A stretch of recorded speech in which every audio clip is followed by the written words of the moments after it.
So rather than having really high RAM requirements to try to keep most of the state in memory, instead we're just utilizing the SSD much more efficiently. Welcome to the Staking Insider podcast, where we explore the frontiers of staking.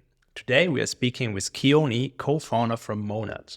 Monad is an EVM-compatible, high-performant new Layer 1 blockchain that is using parallel execution to achieve 1-second block times, almost instant finality, and is supposedly 1,000 times faster than Ethereum. For this episode, we're diving into the basics of Monad, the roadmap over the coming months, and into the validator ecosystem and the plans around staking. Hi, Keone, how are you doing? Hey, doing well. How are you, Mirko? Awesome. Yeah, looking forward to diving a little bit into Monad. Maybe you can walk us a little bit through your background and what led you to start Monad, and then we can take it from there.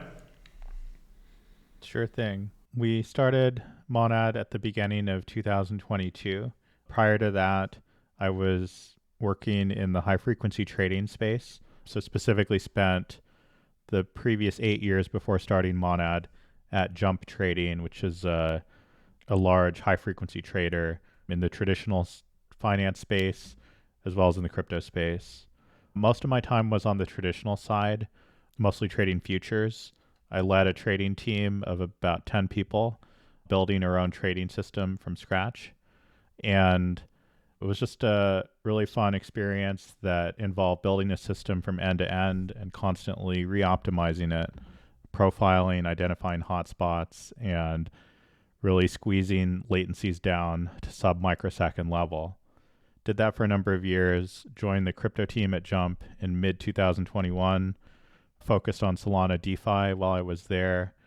And that experience really led me to realize that there was a huge need for more performant EVM execution. EVM is really the common standard for smart contract development, has most of the developers, has most of the capital on chain. I believe 97% of all TVL in crypto is in EVM applications right now. And also, almost all the applied cryptography research is being done in the context of EVM as well. You know, people don't think about the research moat, but that's a significant one as well. So there was this huge network effect around EVM, but the actual execution system for executing this, there were a lot of opportunities to optimize it. So ended up leaving Jump and then starting Monad along with two other co-founders, one of whom is my coworker James, who I've been working with since 2014. The other is Eunice, who has a fintech product management background. And together started Monad at the beginning of 22 and have just been building over the past 2 years. Awesome. Yeah, that's amazing. So you actually started trading on Solana and that was great because of the high performance of Solana, but then kind of fed up with it not being an EVM. Is that right? Yeah, I'm a big fan of Solana as well. I think that the team at Solana Labs has done a great job of building completely new technology from scratch and constantly pushing in terms of introducing new optimizations or new features. It's definitely one to watch. You know, Monad being a much earlier stage project has a lot to learn from Solana and the Solana community. But I mean, it's also just true that there's a huge need for EVM performance, and the only way to do that is by rebuilding the execution stack from the ground up to identify bottlenecks and address those bottlenecks. Yeah, that makes a lot of sense. And is that also how you personally got into crypto? Was it then from the kind of trading background, or what's your journey into crypto? Our trading team, which is a traditional high frequency trading team operating in a number of different traditional markets, started getting involved in the crypto trading space in 2020. So kind of during DeFi summer when everything was popping off, we were looking at crypto markets and making predictions. I think that was a good sort of initial foray into the crypto space, and I feel like it somewhat mirrors a lot of people's journey where they're initially interested in crypto because it's just an asset class with high volatility and a lot of excitement, and maybe they find their way into crypto first by learning about Bitcoin and then learning about Ethereum and then just learning about the broader space of smart contract platforms and decentralized applications. Awesome. So that was also before Solana times even, right? Yeah. Yeah, I think it was certainly before Solana was like well known, and from our perspective initially, it was just like, a trading instrument with a bunch of derivatives on it. But over time, then the understanding of it evolved. Awesome. Yeah, I think this is super exciting. And to me, when I look at Monad, I kind of see it as like you are taking the best from like the Solana world. You have like kind of high frequency stuff with like kind of validators that performing a lot of work and have like high requirements as well. And also like the best from the L2 world, just taking the EVM. And on the third side, taking the best from like Aptos and Sui with like parallel execution as well. Would you say that's a right analogy kind of, or? Yeah, I agree with a lot of what you said. Monad is definitely a fusion of different themes that you see in other blockchains as well. I think one thing I'd push back on is that the hardware requirements for Monad are intended to be minimal, like very close to the Ethereum hardware requirements. In Monad, the validator nodes require 32 gigs of RAM versus 16 for Ethereum, but it's still pretty close. And the reason for this low memory, like RAM requirement, is because in Monad, with the software that our team has built, we're utilizing SSDs much more efficiently through this component that we've built called MonadDB, which is a custom database for storing Ethereum Merkle tree data. So rather than having really high RAM requirements to try to keep most of the state in memory, instead we're just utilizing the SSD much more efficiently. So I think in general, every system designer should be taking some reasonable set of requirements and then trying to extract as much performance out of it as possible. And that's really been our approach, but extracting the performance through better software, algorithmic improvements. Awesome. Yeah, that makes a lot of sense. So it is going to be much, much easier to run a validator on Monad compared to Solana then. Mm-hmm. I think so. Yeah, that's interesting. Cool. And yeah, I think we can dive into like the validator ecosystem in Monad in a little bit as well. But before that, maybe just curious on like, where do you see like the kind of the prime use cases for Monad? Because obviously like you come from the trading background and probably you see like, okay, high frequency, like trading DEXs and so on being deployed on Monad. And is that kind of the strategy that you're taking and where you see like the best kind of fit for Monad kind of for those types of applications? Or is there anything else that you have in mind? Yeah. It's definitely one key component of the early Monad ecosystem. I think at the end of the day, high fidelity finance, basically getting these tools that people are using for personal finance to be as close to or better than the experience that they're having on centralized platforms is crucial to allowing decentralized apps to take over the world. Like decentralized apps offer certain really significant benefits over their centralized counterparts. In my opinion, those are self-custody, self-sovereignty, composability, and censorship resistance. So those are all reasons why decentralized apps are better than their centralized counterparts. But if we're making a kind of like a pros and cons table on the whiteboard, and there's a big con on the other side, which is that they're much more expensive to use, then it's going to be hard for them to really get mass adoption. So with Monad, and I maybe should back up for a second and just mention, so Monad is really high throughput, fully bytecode EVM compatible layer 1, offering over 10,000 transactions per second of throughput with 1 second block times and single slot finality. So with over 10,000 TPS of throughput, the result is that transactions are much more plentiful and also much, much cheaper. So for reference, a Uniswap V2 swap on Ethereum costs on the order of $5 to $50, depending on what's going on Ethereum mainnet at any moment in time. On L2s, that same kind of transaction, like that same complexity, costs somewhere between 10 cents and a dollar on major L2s right now. And we expect that that same complexity of transaction will cost a fraction of a cent on Monad. So getting the cost down, not only from the Ethereum level to the Ethereum L2 level, but then way below that as well is really crucial to allowing personal finance experiences on decentralized apps to be close to or better than their centralized counterparts. For example, in the trading side, which you mentioned, there's very few fully on-chain limit order books right now. And the reason for that is that a market maker would constantly be updating their quotes as fair value changes on an order book. And if every single one of those updates costs 10 cents, it's not going to work because you're going to send thousands or tens of thousands of such updates to the market on a given day. So getting that cost down to fractions of a cent for each of those updates is necessary in order to have good liquidity on those order books. That's just one specific example. I'll just mention one other thing. Like if you imagine you're playing RuneScape or some other, whatever game you want, but I'll just say RuneScape. And so you're picking up items, and every time you pick up an item, that's a transaction. Like we can't have it be that transaction is 10 cents because you're playing the game for an hour. You might pick up 50 items. So that can't cost $5 to like do that. No, that'd be just too much. So really need to get the cost down to fractions of a cent so that, you pick up 50 items and then it costs like 5 cents over the course of an hour to do that. Then that's something where the numbers actually make sense.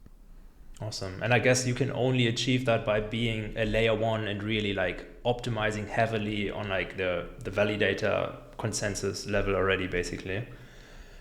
And yeah, I think that everything is just about basically looking at existing workloads and looking at where the hotspots are and then reducing the amount of time spent on those hotspots until you get to the point where this system can process thousands of transactions per second. Everything is just driven by metrics.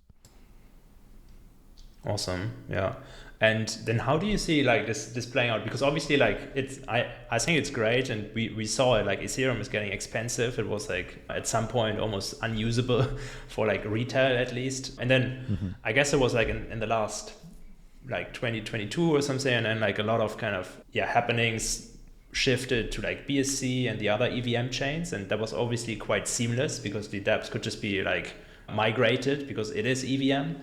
And how do you see that like when Monad launches? I guess you have a mainnet planned for like later this year sometime. Do you think there will be a point where Ethereum dApps will just migrate to Monad, and like how do you see that playing out? Yeah, I think that for any blockchain, the ultimate job is really just to be a developer platform and to empower and enable developers to build ambitious apps that cross the chasm to mainstream adoption. That's ultimately like the goal. That's the job. So from that perspective, when you ask about the mainnet launch and like what we're targeting or what our team cares about, it's really we just care about providing this environment where developers can build really successful apps. And alongside that, for me personally, I'm going to be spending a lot of my time this year just supporting early stage builders, providing whatever advice or learnings that I've learned from the past 2 years of being a founder and just trying to be there to help builders. Because I think at the end of the day, what the space really needs is just, the existing apps to be more successful in crossing the chasm and bringing on more users, and also, supporting completely new efforts that are building new ambitious experiences for users. Awesome. Yeah, I think that's really important, like building the developer ecosystem. So that's also going to be a focus of your like getting projects to build natively on Monad first, instead of just trying to get projects to migrate from Ethereum or other EVMs, right? I see. Yeah, I think that both are possible, and both are focuses. it just depends on the specific circumstance. But yeah, at the end of the day, the goal is that Monad is a new environment with much cheaper fees, much more plentiful transactions, could benefit both new and existing usages. Awesome. Yeah, that's really cool. And then, so for for all the role of validators in the Monad ecosystem, maybe you can give a quick intro there, like how many validators will be there? What are the stake requirements? It will be like delegation mechanism. Are there any bonding requirements? Yeah, how does that work? Yeah. So I guess a couple of things to mention. Monad is a fully decentralized network with support for full geographic decentralization. It pains me to say that to like call that out as a distinguishing factor, because I think that that's how all networks should be. But in practice, what we've seen is that, some recent layer one launches basically have all the validators in one geographic region. And the motivation for that is that it allows the blockchain to then set parameters that are more aggressive from a block time perspective, like lower block times, faster time to finality. But it's all just a parameter optimization. It's not like a technological optimization. And it's really bad because if, different blockchains are competing on metrics, but it's possible to like affect the metrics substantially just by requiring a geographical distribution that allows for better looking metrics just from where the validators are located, then it becomes very misleading to anyone who's trying to evaluate the technology on the merits of the technology, which I think is how users and developers and so on are thinking about where they go. So, that's just the first thing to call out. Monad has support for full geographic decentralization. Like, not all the stake weight will be in one place. Monad has support for about 200 validators participating in consensus at mainnet. So meaning 200 validators that are proposing blocks and voting, and then we'll continue to roll out improvements that increase the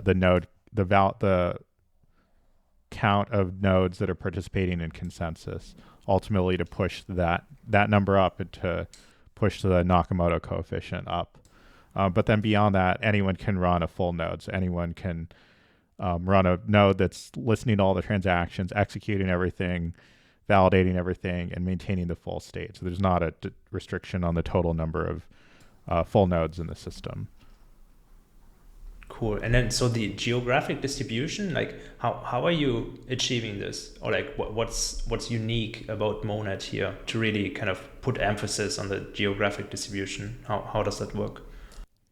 Yeah, that's a great question. Monad consensus uses something we call Monad BFT, which is a derivative of hot stuff.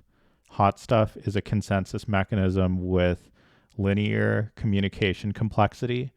And the way that hot stuff works is there's a rotating leader system similar to most other blockchains. So the leader for a particular round messages out a block proposal to all the other validating nodes, all the other nodes that are participating in consensus. It's kind of like a fan out process to send directly to all these other nodes. And then all these other nodes send their votes fanning in to the next leader, who then aggregates those votes and produces something called a quorum certificate, which is then proof of all of the other nodes in the system received it and think that it's valid. And then that quorum certificate is propagated to all of the nodes again, so that all the other nodes now know that each other agreed that this was a valid block. And so through multiple stages of this communication process, the nodes are able to come to consensus about that block being valid and thus being enshrined in the history of the blockchain.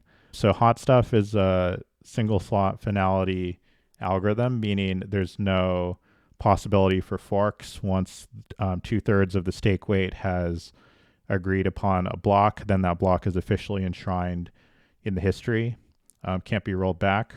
So that's another great property of hot stuff in general.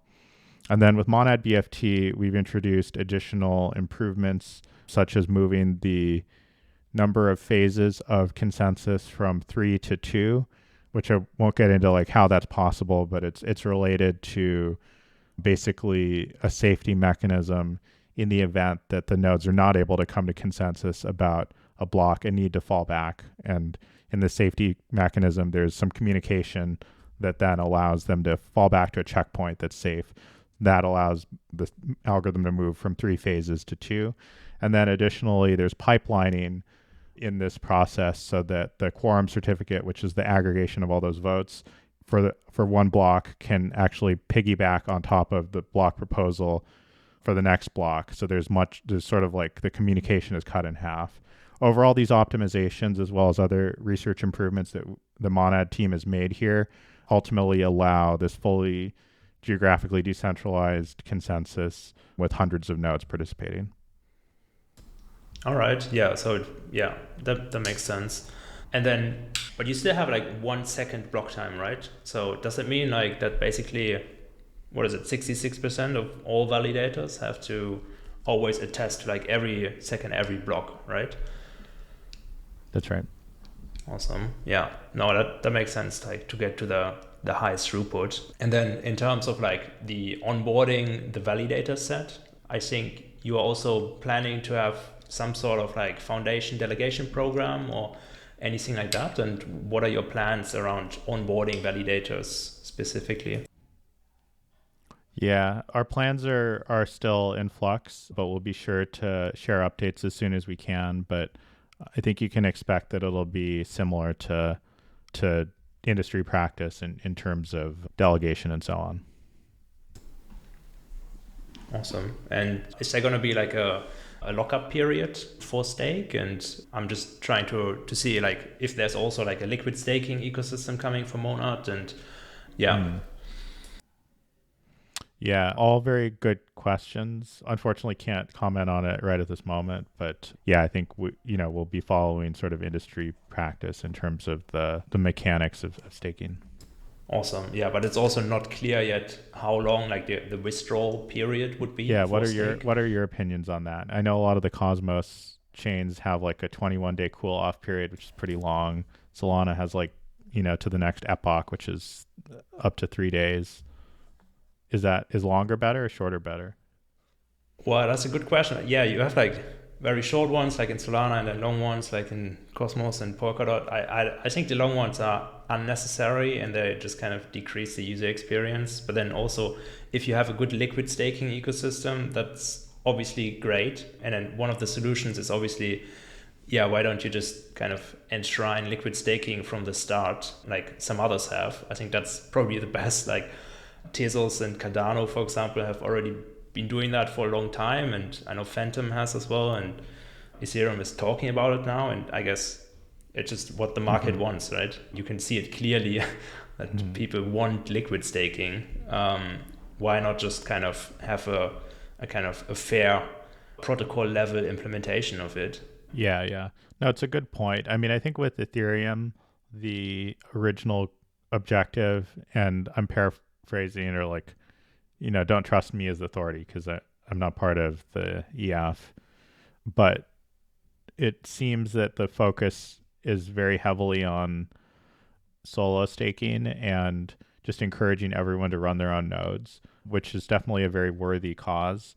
And I think the reason for not having in protocol delegation was to kind of force people to run their own nodes. But then, in practice, like so many people are lazy and don't want to run their own nodes, therefore we'll end up effectively delegating like out of protocol in something like Lido. And then we have this. The thing is people are not running nodes themselves because they are forced to. It's more like because they want to. And I think that's what's great about Ethereum. It has such a thriving, like enthusiastic community of people wanting to contribute and wanting to run nodes and so on. And that's the main reason why there are so many great solo stakers and so on, which is very unique. And obviously it's a huge contributing factor. But I don't think that like that it's forced kind of is the reason why there are so many. That's fair. Yeah, the culture is a huge thing. But then, I mean, with most other blockchains, there's a kind of a limitation on the number of nodes that could participate in consensus anyway. So then the solo staking thing doesn't really become a consideration, because even if you wanted to solo stake, you probably wouldn't be able to, like an Aptos or Sui or something. True. Yeah. Yeah. Yeah, I think the key is to, and I guess that's one of the biggest challenges for layer ones in general, is to find quantitative metrics to really incentivize decentralization. And I guess that's just really hard, but there should be a way ultimately that like solo stakers can earn a higher yield than kind of professional stakers in a sense, because then it would be like crypto is all about incentivization, right? So if the blockchain wants decentralization, they should incentivize it somehow. But I understand this is hard to measure. But I mean, we just need to have new protocols airdrop on solo stakers. Yeah, if that's a way. But then how do you identify which nodes are solo stakers and which ones not? Because every professional stake they can just pretend to be a solo staker then. Oh, yeah. Well, I guess the professional stakers would also get that, but it would just be like a very small amount relative to the amount that's being staked. So, if there's like 8,000 solo stakers and 1,000 professionals, then, most of the airdrop would still go to the solo stakers. Right. I was kind of joking, but also like it does seem that this market gets really excited about like the possibility of airdrops. So if we want, as you were saying, like runs on incentives, like if you want people to behave in a certain way, then just need to like get a little bit of hype around the possibility of that. True. Yeah. Whereas airdrops are like a one-off incentive. Yeah. That's always, sometimes you get an audience that maybe you don't want actually in the long term. Oh, sure, that's true. If you have a lot of people who are only solo staking because they want that, yeah, that's true. Yeah, no, but it's great. I love that you're thinking about this, and it seems like there's still like kind of stuff to be decided at Monad, but you do have a testnet already, right? Everything is just internal right now, but we'll be sharing public details about our DevNet, what we call the internal version of testnet as DevNet, pretty shortly. Awesome. Yeah, that's cool. And for anyone listening, like how can they get involved? How can they contribute either as a developer or like as a validator, or like is there anything else that you're looking for right now? Yeah, I guess the main thing is, just to stay tuned, but we have a thriving community. Would definitely recommend hopping in our Discord, and we're here in the Discord to answer questions about what we're building and also about how our team can help either validators or developers who are looking to build. Awesome.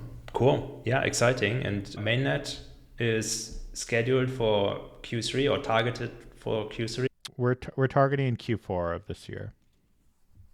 All right. Cool. Yeah, exciting. I mean, it's a huge undertaking building a layer one and getting it off the ground, but it's cool. I think I'm really excited for your launch and everything in between. So yeah, thanks for being on the show, and really looking forward to the coming months. Awesome. Yeah, thanks so much for having me. Thanks, Keone.